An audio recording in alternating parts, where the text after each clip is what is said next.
Hello everyone, welcome to Flying Skies One. Please like, share, and subscribe to our channel Flying Skies One. Today we are here to talk about how do we transfer WhatsApp messages from one mobile to another mobile, both being Android here.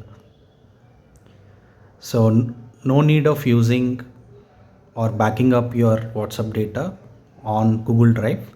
This is very efficient way. For that, you just click on settings on your old mobile and then go to charts and then click on the option called transfer charts. As you can see, transfer charts. So it says transfer chart history from to a new Android mobile. Just click on start. I'll show you what it shows. It does show as an option to scan a new QR code. For this, you need to go to your new mobile, install WhatsApp, and try and register with your mobile number.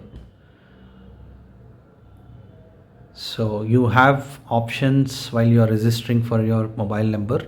It has three options: SMS, voicemail, and also a call. So missed call. So these are the three options.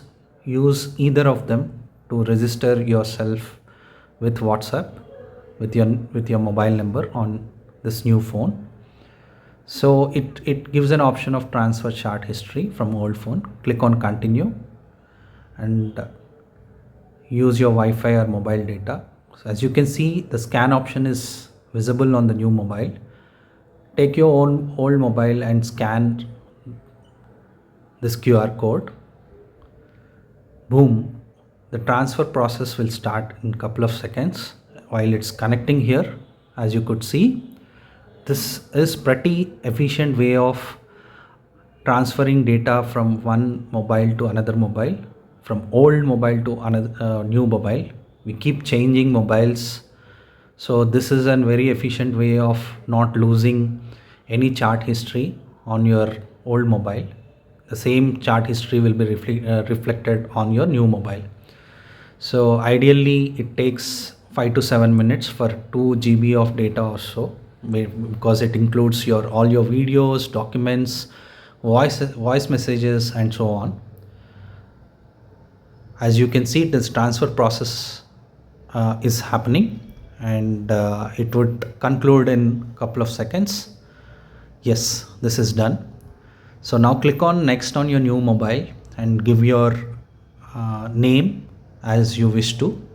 You can still retain the name that you have given in your old mobile, or give a new name, and it does ask for an email ID as well, so you can very well skip that. Given you have logged in with your mobile number, that should be good enough. Once this step is done, you are pretty much done with the entire process of transferring your charts. So all your charts will be visible on your new mobile. Your old mobile would be logged off, and it's completely new now. So thanks for watching, and please like, share, and subscribe to our channel Flying Skies One.